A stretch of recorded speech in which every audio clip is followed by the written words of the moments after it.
Hi friends, welcome back to study classes. तो प्यारे दोस्तों, अगर आप D triple S P PGT commerce की तैयारी कर रहे हो तो आपके लिए एक अच्छी खबर है और एक बुरी खबर है। अच्छी खबर ये है कि आपका सिलेबस आ चुका है, और बुरी खबर भी यही है कि आपका सिलेबस आ चुका है। सर, क्या कहना चाह रहे हैं हम कुछ समझे नहीं। तो प्यारे दोस्तों, जो सिलेबस यहाँ पे डी ट्रिपल एस पी ने इशू किया है, इंडिकेटिव सिलेबस का नाम दिया है। अगर मैं इसको सही नाम दूं, सही मायने में नाम दूं, तो ये कंफ्यूजिंग सिलेबस है। खिचड़ी सिलेबस इसे बोला जा सकता है। कहीं की ईंट कहीं का रोड़ा, भानुमति ने कुनबा जोड़ा, ये मुहावरा मुझे याद आता है इस सिलेबस को देखकर।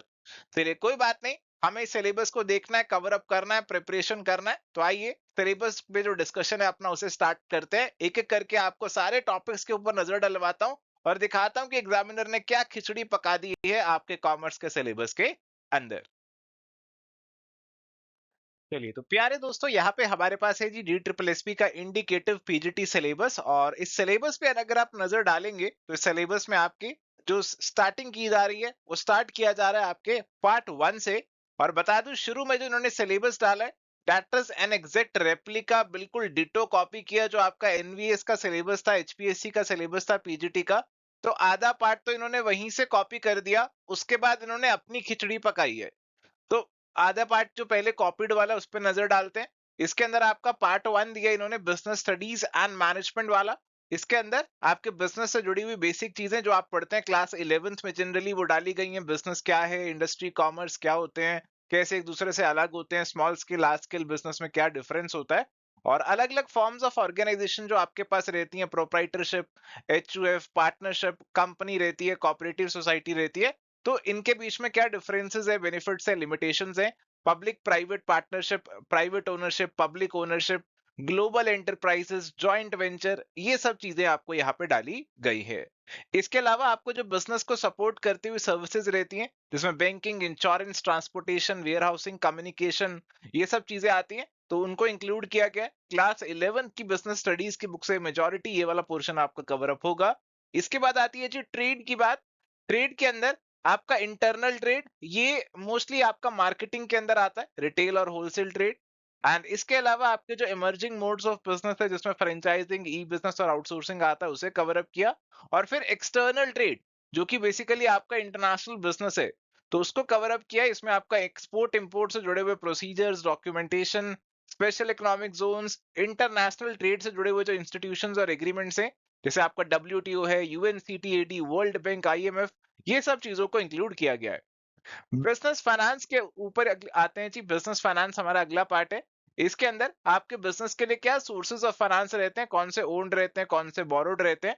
Equity share, preference share, GDR, ADR, debenture, bond, loans, retained profit, credit rating, trade credit, ये सब चीजों को इंक्लूड किया हुआ है। तो नॉर्मल आपके बिजनेस के जो सोर्सेज ऑफ फाइनेंस रहते हैं, आपके ओन्ड वाले, बोरोड वाले, देसी वाले, विदेशी वाले, जिसमें जीडीआर, एडीआर आता है, तो सारी चीजें आपको पता होनी चाहिए। इसके बाद है जी बिजनेस की सोशल रिस्पॉन्सिबिलिटी, तो समाज के प्रति क्या जिम्मेदारी रहती है बिजनेस की, बिजनेस एथिक्स, एनवायरमेंट प्रोटेक्शन, ये सब चीजों को यहाँ पे इंक्लूड किया गया है। इसमें आपका सीएसआर वाला पार्ट, कॉर्पोरेट गवर्नेंस वाला पार्ट, वो सब भी आ जाएंगे। चलिए, तो प्यारे दोस्तों, आगे बढ़ते हैं जी। और बिजनेस स्टडीज वाले पोर्शन में ही आगे आपका मैनेजमेंट वाला कंपोनेंट आता है। तो क्लास 11 से क्लास 12 की तरफ जो बिजनेस स्टडीज में आप मूव ऑन करते हैं, तो वो सारी चीजें अब आपके सिलेबस में इंक्लूड कर ली गई हैं। मैनेजमेंट साइंस है, आर्ट है, प्रोफेशन है, मैनेजमेंट की क्या फंक्शंस है, लेवल्स है, प्रिंसिपल्स है, वो सब चीजें आती है यहाँ पर। बिजनेस एनवायरनमेंट क्या होता है, क्या उसके डायमेंशंस है, एलपीजी, लिबरलाइजेशन, प्राइवेटाइजेशन, ग्लोबलाइजेशन पता होना चाहिए। मैनेजमेंट के functions, planning, organising, staffing, directing, controlling और कोऑर्डिनेटिंग, ये भी आपको पता होना चाहिए। बिजनेस फाइनेंस की अगर हम बात करें, देखो बिजनेस फाइनेंस के अंदर आपका कुछ पार्ट तो सोर्सेज ऑफ फाइनेंस वाला पहले आया था, बट अभी बिजनेस फाइनेंस के अंदर कुछ और चीजें भी डाल दी गई हैं। इसमें फाइनेंशियल मैनेजमेंट के बारे में, उसके क्या ऑब्जेक्टिव्स हैं, मीनिंग है, फाइनेंशियल प्लानिंग के बारे में, कैपिटल स्ट्रक्चर क्या है, लीवरेजेस, वर्किंग कैपिटल मैनेजमेंट के बारे में आपको पता होना चाहिए। फाइनेंशियल मार्केट, जिसमें आपकी मनी मार्केट और कैपिटल मार्केट आती है, उनके अलग अलग इंस्ट्रूमेंट्स क्या रहते हैं, क्या इनमें डिफरेंसेस होते हैं, सेबी क्या है, स्टॉक मार्केट क्या है, ये आपको पता होना चाहिए। इसके बाद है जी एचआरएम, यानी कि ह्यूमन रिसोर्सेज मैनेजमेंट। इसके अंदर एचआरएम क्या है, इसकी importance, recruitment, selection, training, development, compensation management, performance management, ये सारी चीजें आ जाती है। इसके बाद है जी मार्केटिंग। तो मार्केटिंग में कुछ इंटरनल ट्रेड वाला पार्ट भी आता है, रिटेल होलसेल वाला, जो पहले आपको लास्ट स्लाइड पे आपने देखा। इसके अलावा मार्केटिंग की बेसिक चीजें क्या है, मार्केटिंग, उसके लेवल्स, उसके फंक्शंस, ये सब चीजें यहाँ पे डाली गई है। तो मार्केटिंग का जो एवोल्यूशन होता है ना, अलग अलग कंसेप्ट होते हैं, वही बेसिकली आपको यहाँ पे पढ़ने रहते हैं। एंड इसके अलावा यहाँ पे ऑर्गेनाइजेशन बिहेवियर का जो टॉपिक है वो भी इंक्लूड किया गया है। ऑर्गेनाइजेशन बिहेवियर के अंदर आपका जो इंडिविजुअल बिहेवियर है, जिसमें motivation, leadership, personality, perception, attitude, learning, ये सब चीजें पढ़ते हैं, वो आपको कवर अप करनी है। इसके अलावा कम्युनिकेशन और ग्रुप डायनामिक्स, ये चीजों को भी आपको कवर अप करके जाना है। तो आप देख रहे हैं सिलेबस काफी वास्ट होता जा रहा है। इन्होंने तो अपनी तरफ से एक टर्म लिख के छोड़ दिया, इन्होंने अपनी तरफ से मोटिवेशन लिख के छोड़ दिया, बट मोटिवेशन अपने आप में कितना बड़ा, कितनी सारी चीजें इसके अंदर पढ़नी पड़ती है। इसके अलावा emerging trends in management, management के अंदर कुछ इमर्जिंग ट्रेंड्स, कुछ नई चीजें आ रही हैं, जैसे बिजनेस प्रोसेस री इंजीनियरिंग है, total quality management, quality circle, benchmarking, strategic management, knowledge management, business standardisation, ISO. ये कुछ नई चीजें हैं, इमर्जिंग ट्रेंड्स हैं, उनकी बेसिक आइडिया आपको होना चाहिए। इसके बाद कंज्यूमर प्रोटेक्शन की बात आती है जी। कंज्यूमर प्रोटेक्शन से जुड़ा हुआ हमारा जो कंज्यूमर प्रोटेक्शन लॉ है, उसकी जानकारी आपको होनी चाहिए। उसमें कंज्यूमर के क्या राइट्स हैं, रिस्पॉन्सिबिलिटीज हैं, वो आपको पता होने चाहिए। इसके बाद आते हैं जी पार्ट नंबर 2 की तरफ। Part number 2 is basically your financial accounting and financial statement analysis. तो ये आपका अकाउंटिंग वाला पार्ट है। अकाउंटिंग वाले पार्ट में आपको अकाउंटिंग की जानकारी होनी चाहिए कि अकाउंटिंग क्या होता है, अकाउंटिंग के principles, concept, standards, basis of accounting, cash basis, accrual basis, ये सब चीजें। इसके बाद अकाउंटिंग का पूरा प्रोसेस, उसके अंदर जो भी चीजें आ रही हैं, journal, ledger, trial balance, balance sheet, error rectification, सारी चीजें एक एक करके इंक्लूड की गई हैं, इंक्लूडिंग बैंक रिकंसिलिएशन स्टेटमेंट को भी यहाँ पे इंक्लूड किया गया है।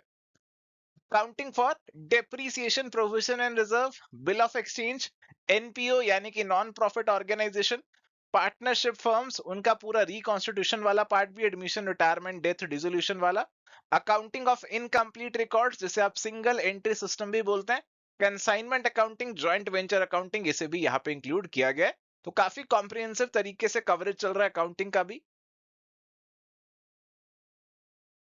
और इसके अलावा अब आते हैं जी कॉर्पोरेट अकाउंटिंग की तरफ। तो हमारी जो जॉइंट स्टॉक कंपनीज होती हैं, कैसे अकाउंटिंग करती है, इसमें शेयर कैपिटल की किस तरीके से वो इशू करते हैं, अलॉटमेंट करते हैं, फोर फीचर, री इशू, सब चीजें आपको मालूम होने चाहिए।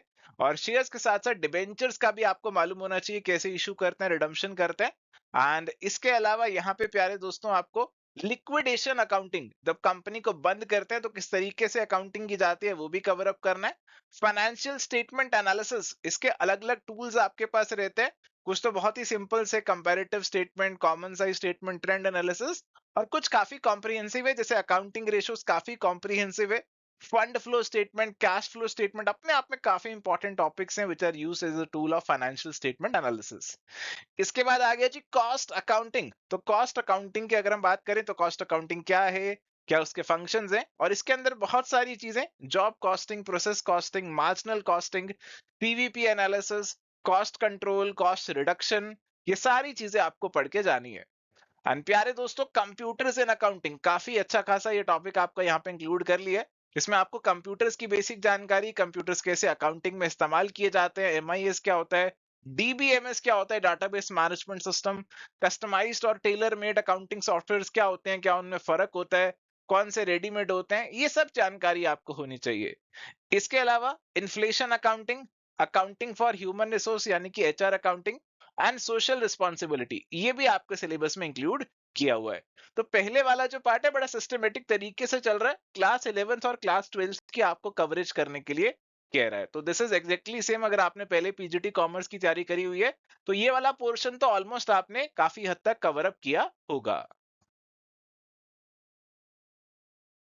चलिए प्यारे दोस्तों, अभी आते हैं जो खिचड़ी वाले पार्ट के ऊपर। तो इन्होंने शुरू में तो बहुत ही सही ढंग से सिस्टमेटिक तरीके से सिलेबस दिया, या फिर मैं कहूँ कॉपी किया।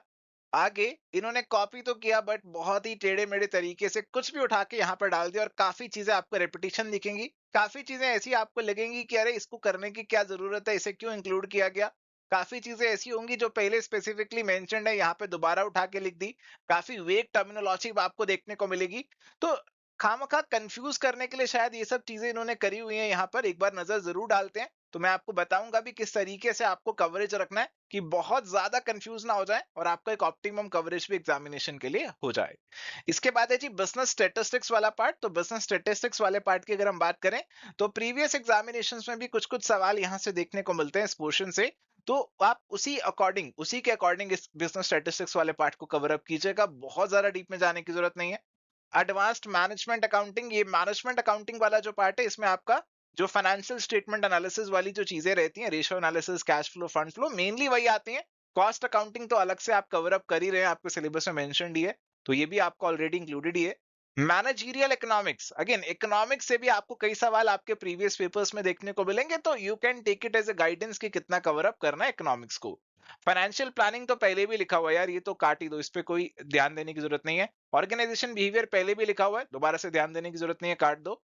बिजनेस रिसर्च की अगर हम बात करें तो ये रिसर्च वाला पार्ट, अब आपको बेसिक चीजें रिसर्च के बारे में पता होनी चाहिए, रिसर्च क्या होता है, टाइप्स, कैरेक्टरिस्टिक्स, स्टेप्स वगैरह, ये सब चीजें आप कवर अप करके जाना, बहुत डीप में जाने की जरूरत नहीं है, बेसिक चीजें कवर अप करके जाना। इसके बाद ऑपरेशंस रिसर्च, अब देखो ऑपरेशंस रिसर्च अपने आप में एक बहुत ही वास्ट टॉपिक है, एक नया टॉपिक है।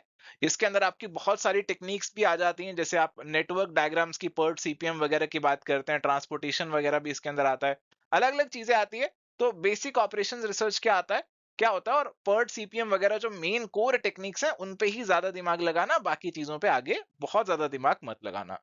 इंटरनेशनल बिजनेस तो यार पहले भी आ गया, काट दो। मार्केटिंग पहले भी आ रहा है, काट दो। अब एडवांस्ड फाइनेंशियल मैनेजमेंट, तो भैया फाइनेंशियल मैनेजमेंट तो पहले भी दिया हुआ है, ये क्यों डाला। एथिक्स, कॉर्पोरेट गवर्नेंस पहले भी आ रहा था, दोबारा से लिख दिया। स्ट्रेटेजिक मैनेजमेंट, अब स्ट्रेटेजिक मैनेजमेंट आपका इमर्जिंग ट्रेंड्स ऑफ मैनेजमेंट से भी आप लिंक कर सकते हो, या अलग से भी जो बेसिक फंडे हैं स्ट्रेटेजिक मैनेजमेंट के वो आप कवर अप कर सकते हो। तो इसमें भी बहुत डीप में नहीं जाना है, बेसिक आपको अंडरस्टैंडिंग होनी चाहिए स्ट्रेटेजीज क्या होती हैं, आपके जो बिजनेस पोर्टफोलियो एनालिसिस होता है उससे जुड़े हुए जो मॉडल्स रहते हैं जैसे बीसीजी मैट्रिक्स वगैरह, तो वो सब चीजें आपको कवर अप करके जानी चाहिए।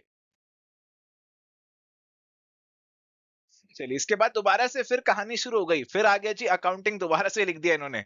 और अकाउंटिंग के अंदर लिख दिया अकाउंटिंग इंफॉर्मेशन सिस्टम, तो पहले भी तो एमआईएस वगैरह दे ही रहे थे, तो इसमें क्या नया आ गया। Strategic cost analysis and performance evaluation, forensic accounting, global financial reporting. तो अब ये दो टॉपिक्स लग रहे हैं कि हाँ, फोरेंसिक अकाउंटिंग और ग्लोबल फाइनेंशियल रिपोर्टिंग की अगर हम बात करें तो आईएफआरएस वगैरह वाला जो पोर्शन रहता है वो वाला पोर्शन आपको यहाँ पे कवर अप कर लेना चाहिए। बाकी ऊपर वाले दोनों तो पहले भी कवर अप कर ही रहे थे, सेकंड वाला टॉपिक तो ज्यादा नाम फैंसी बना दिया, वैसे कुछ नहीं है। इसके बाद ह्यूमन रिसोर्स मैनेजमेंट, अरे ये तो पहले भी आ रहा था, तो पता नहीं क्यों दोबारा से डाला। इसके अंदर ह्यूमन रिसोर्स डेवलपमेंट डाल दिया इन्होंने, स्ट्रेटेजिक एचआरएम डाल दिया। तो बेसिक की स्ट्रेटेजिक एचआरएम क्या होता है, अब ये भी एक टॉपिक आपको पढ़ना पड़ेगा। इंडस्ट्रियल रिलेशंस को भी इंक्लूड कर दिया यहाँ पर। और इसके अलावा आपके जो लॉज हैं, लेबर लॉज हैं, उनको तो बहुत बार इंक्लूड किया, आगे भी आप देखेंगे। अब देखो लेबर लॉज को इंक्लूड करना ठीक है, बट लेबर लॉज में झगड़ा ये है कि पुराने लॉज भी हैं और नए लॉज भी हैं।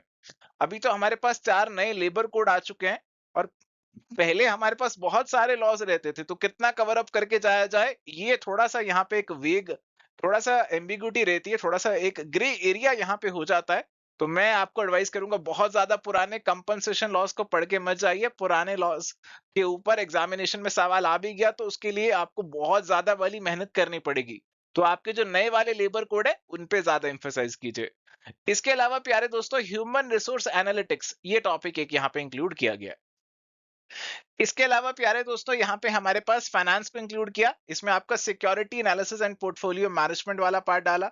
Financial institutions and market, international financial system, international financial management, ये चीजों को भी यहाँ पे इन्होंने इंक्लूड कर दिया। तो कुछ चीजें हो सकता है आप पहले पढ़ रहे होंगे और कुछ नहीं पढ़ रहे होंगे, तो जो नहीं पढ़ रहे हैं अब उनको भी पढ़ के जाना पड़ेगा, जैसे आपका रिस्क एनालिसिस, पोर्टफोलियो मैनेजमेंट, ये सारी चीजें भी आपको पढ़ के जानी होंगी। तो काफी हद तक ये जो सिलेबस है ना, ये आपका यूजीसी नेट की तरफ जा रहा है, और कॉमर्स नहीं बल्कि मैनेजमेंट की तरफ जा रहा है, ऐसा फीलिंग यहाँ पे सिलेबस को देखते हुए आ रहा है।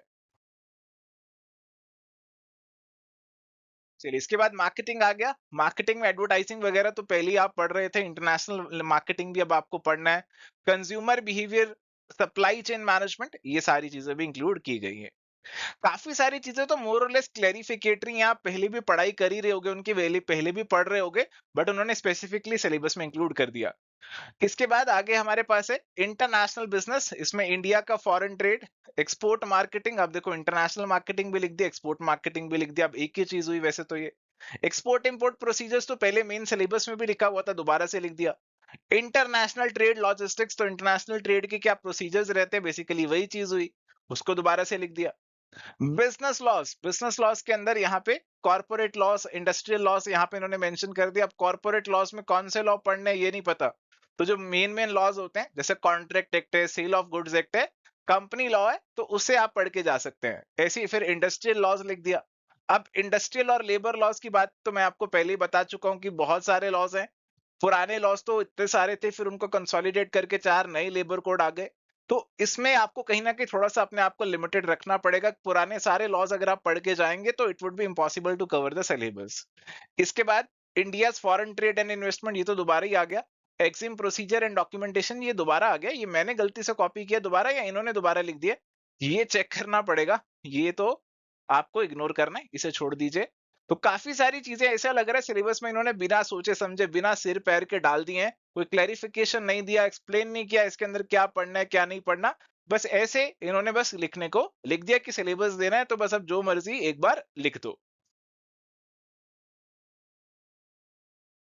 इसके बाद फिर से अकाउंटिंग आ गया। देखो अकाउंटिंग आता ही जा रहा है, अरे अकाउंटिंग की जितनी चीजें थी एक जगह लिख देते, ऐसे थोड़ी बार बार अकाउंटिंग हेडिंग बना के लिखना शुरू कर दिया। ऐसे आंसर्स अगर आप पेपर में लिख के आए तो आपको नंबर मिले क्या? बिल्कुल नहीं। बट एग्जामिनर है, सिलेबस जिस हिसाब से बनाना चाहते हैं वैसे बना रहे हैं। दोबारा से अकाउंटिंग आया, इसमें क्या डाला, strategic cost analysis and performance evaluation, global financial reporting and disclosure. अरे जनाब ये तो पहले आप ऑलरेडी लिख चुके थे, दोबारा दोबारा क्यों लिख के डुप्लीकेशन कर रहे हो? इसके बाद टैक्सेशन, टैक्सेशन के अंदर principle and practice of taxation, corporate tax structure and planning. तो सिंपली टैक्सेशन लिख देते जी, टैक्सेशन के अंदर रेट्स वगैरह पढ़ लो कि कैसे टैक्स वगैरह होता है, बेसिक कंसेप्ट्स पढ़ लो, ये सब चीजें पढ़ लो, ऐसे लिख देते। नहीं, हमें तो फैंसी टर्म्स यूज करनी है।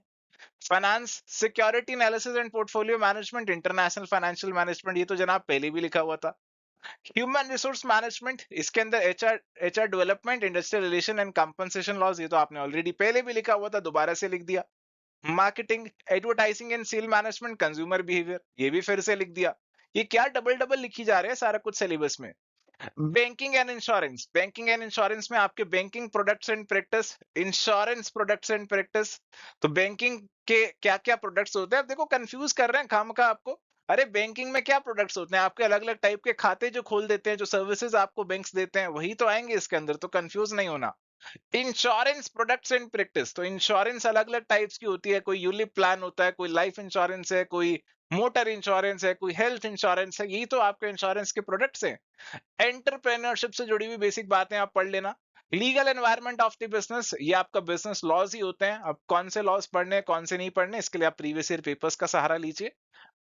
लाइफ स्किल्स एंड कम्युनिकेशन, तो लाइफ स्किल्स का टॉपिक इन्होंने डाला है कि कौन से आपकी लाइफ के लिए जरूरी स्किल्स रहते हैं। इंडियन एथोस एंड लीडरशिप, तो हमारे जो इंडियन एथोस रहते हैं, जो हमारे इंडियन एथिक्स हैं, वासुदेव कुटुंबकम आपने सुना होगा, बहुत सारी चीजें आपने सुनी होगी इंडियन स्पिरिचुअलिटी एथिक्स से जुड़ी हुई, तो उनको कैसे अपनी मैनेजमेंट लीडरशिप डोमेन से लिंक कर सकते हो, ऐसा कुछ यहाँ पे पढ़ना होगा।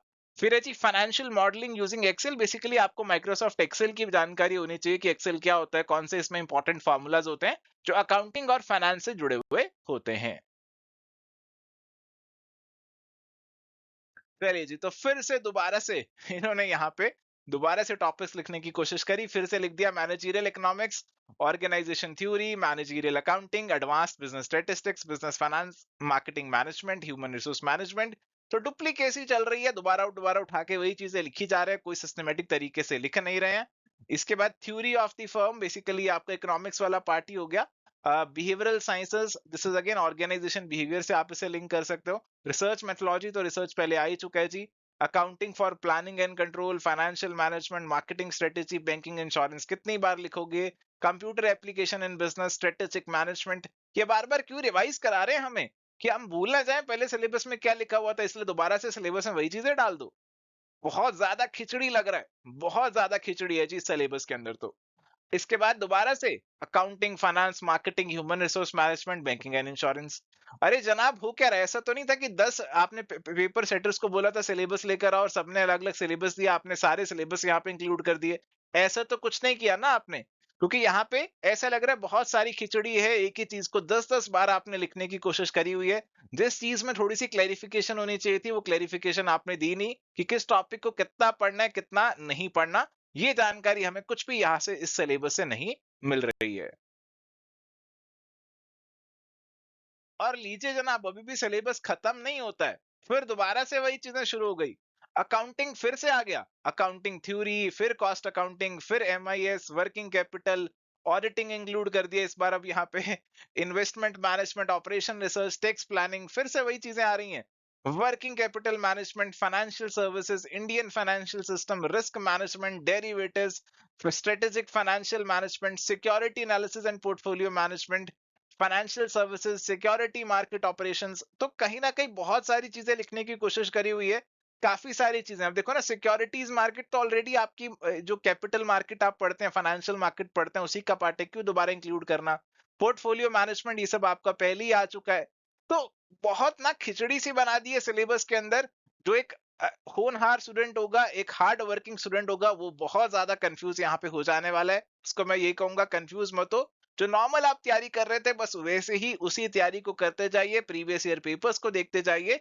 That is going to be sufficient preparation for this examination. अगर आप ये सोच रहे हैं कि स्ट्रेटेजिक फाइनेंशियल मैनेजमेंट लिखा हुआ है, तो मैं सीए फाइनल की उठा के स्ट्रेटेजिक फाइनेंशियल मैनेजमेंट की किताब लाता हूं, उसे सॉल्व करता हूं, तो आपके लिए बहुत ज्यादा टाइम वेस्ट हो जाएगा, आपके काफी सिलेबस के टॉपिक्स छूट जाएंगे which are otherwise very important. तो ऐसा टेम्पटेशन बिल्कुल अवॉइड करना है। इन्होंने अपना स्कोप नहीं दिया कि क्या पढ़ना है, क्या नहीं पढ़ना, किस टॉपिक के अंदर। तो आपको खुद से लिमिट लगा के चलनी है अपनी प्रिपरेशन के अंदर, ताकि आपको प्रैक्टिस के लिए भी ऑप्टिमम टाइम यहाँ पे मिले। और इसके बाद फिर से मार्केटिंग आ गया। अब देखो, मार्केटिंग में आपका फिर से कंज्यूमर बिहेवियर आपको देखने को मिल रहा है, services marketing, sales management, international marketing, advertising, agriculture marketing, industrial marketing, foreign trade, global business environment. तो कहीं ना कहीं काफी रेपिटेशन चल रहा है, काफी सारी चीजों को दोबारा से रिपीट किया जा रहा है, कुछ टॉपिक्स थोड़े से नए लग रहे हैं, उनको आप कवर अप कीजिए, बट जो रेपिटेशन चल रही है वो खाम का कंफ्यूज कर रही है, तो ऐसा नहीं होना चाहिए था। सिलेबस अगर आप दे रहे हैं तो that should be very clear, कि आपको डिफाइन करना चाहिए कि क्या टॉपिक पढ़ना है और उसमें क्या क्या पढ़ना है। ह्यूमन रिसोर्स मैनेजमेंट, इसमें आपका फिर से एचआरडी आ गया, labour welfare social security, labour legislations in India one. अब वन का क्या मतलब है? Industrial psychology, employee and organisation development, industrial relations in India, labour legislations in India two. अब टू का क्या मतलब है? Wage and salary administration, industrial sociology.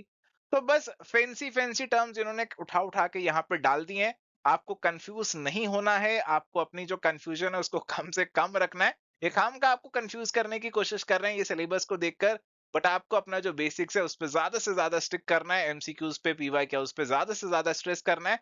ऐसा नहीं करना है कि एक एक टॉपिक की उठा के डिटेल में किताब लें, उस पर पढ़ना शुरू कर दें, because that is not going to be possible कि आप कुछ समय में अपनी जो तैयारी है उसे खत्म नहीं कर पाएंगे, अगर आप ऐसी अप्रोच कुछ फॉलो करने का सोच रहे हैं। चलिए, तो प्यारे दोस्तों, आगे फिर से आ गया जी बैंकिंग एंड इंश्योरेंस। और बैंकिंग एंड इंश्योरेंस के अंदर आपकी bank management, management of income in banks, customer relationship management in banks, knowledge management in banks. इसके बाद इंश्योरेंस कंपनीज कैसे marketing, retailing, product management, pricing, promotion करते हैं। तो ये सारी चीजें सिलेबस में मेंशन इन्होंने यहाँ पे कर दी है। तो कई सारी चीजें तो ऐसी हैं जो कि देखकर लग रहा है कि अरे ये क्या मतलब है इनका, क्यों सिलेबस में इंक्लूड की गई है, क्या रेलेवेंस है। काफी सारी चीजें ऐसी हैं which are just a duplication, repetition कर दिया गया है। काफी सारी चीजें ऐसी है जो एक बार पढ़ के अपने को खुद भी समझ नहीं आ रही है कि क्या करना चाहिए इस पे, क्या नहीं करना चाहिए, कितना डेप्थ में करना चाहिए, कितने डेप्थ में नहीं करना चाहिए। तो ग्रेजुअली हम भी ये सारी चीजों को समझ रहे हैं, समझने की कोशिश कर रहे हैं, और आपका जो कोर्स का कवरेज है उसमें ये सारी चीजों को धीरे धीरे करके ऐड ऑन कर रहे हैं, इंक्लूड कर रहे हैं। तो मैं आपसे केवल इतना ही कहूंगा कि परेशान आपको बिल्कुल नहीं होना है सिलेबस को देखकर। आपका जो प्रिपरेशन है, जिस ढंग से आप कर रहे थे उसे कंटिन्यू कीजिए। जो नई चीजें सिलेबस में ऐड लग रही हैं उनको एक बार नोट डाउन कीजिए। अगर आप नोट डाउन करेंगे तो मुश्किल से 10-15 टॉपिक ही निकलेंगे, और फिर आप उनको कवर अप कर सकते हैं, एक लिमिटेड मैनर में उनको कवर अप करके जाना है। अरे बाप रे! लीजिए अभी भी सिलेबस खत्म नहीं हुआ है यहाँ पर। यहाँ पे फिर से वही सारी चीज़ें दोबारा आ चुकी हैं और मुझे लगता है मैं कहीं न कहीं ये सारी चीज़ें आपको ऑलरेडी बता ही चुका हूँ, मैं दोबारा से रीड नहीं करता एक-एक टॉपिक को। हाँ, इनडायरेक्ट टैक्सेस मुझे यहाँ पे नया लग रहा है, जिसमें बेसिकली जो जीएसटी वाला पार्ट है वो आप कवर अप करके जा सकते हैं। बाकी सारी चीज़ें तो ऑलरेडी पहले भी आ रही थी, दोबारा से रिपीट यहाँ पे इन्होंने कर दी हैं। तो प्यारे दोस्तों, इस सिलेबस को देखकर घबराना बहुत ही लाजमी है, कोई भी चकरा जाएगा इस खिचड़ी को देखकर। तो मैं आपसे एडवाइस करूंगा कि आप अपनी जो प्रिपरेशन है उसे सिस्टमेटिक तरीके से, सिस्टमेटिक ढंग से करिए। आप एवर स्टडी क्लासेस के जो कोर्सेज है उनकी भी हेल्प पक्का से ले सकते हैं। आपके सिलेबस में जो कुछ नई चीजें, नए टॉपिक्स डाले गए, they are definitely going to be included in this course also. तो पहले ही हमारा जो कोर्स था which was very very comprehensive, तो काफी चीजें तो ऑलरेडी हम कवर अप करके चल ही रहे थे, हम ज्यादा ही कवर अप करके चल रहे थे। बट हाँ, इस बार कुछ आड़े तिरछे से टॉपिक्स डाल दिए हैं जो पहले कभी भी किसी एग्जाम में नहीं पूछे गए। तो वैसे टॉपिक्स हम अभी आइडेंटिफाई कर रहे हैं और पि- आगे आने वाले कुछ दिनों के अंदर उनका जो कवरेज है वो भी आपके कोर्स में आपको मिल जाएगा। एंड ये कोर्सेज को आप चेकआउट कर सकते हैं हमारी ऐप या फिर वेबसाइट पे। अभी फ्लैट 50% ऑफ आप इन पे ले सकते हैं। DSSP 50 कोड आपको लगाना पड़ेगा। ये केवल एक लिमिटेड पीरियड के लिए ही ऑफर वैलिड होगा। तो अगर आप पढ़ाई करने की सोच रहे हैं DSSP पीजीटी कॉमर्स की सिस्टमेटिक तरीके से, इन कोर्सेज में आप एनरोल कर सकते हैं। तो प्यारे दोस्तों, अभी चाहिए मेरे को ब्रेक, क्योंकि ये सिलेबस जो देखा मैंने खिचड़ी पक गई दिमाग में। आप भी ब्रेक लीजिए, पढ़ाई करने के लिए कोर्सेज की हेल्प लीजिए। आज के लिए सेशन में इतना ही, मिलेंगे नेक्स्ट सेशन में। Till then goodbye, take care, all the best.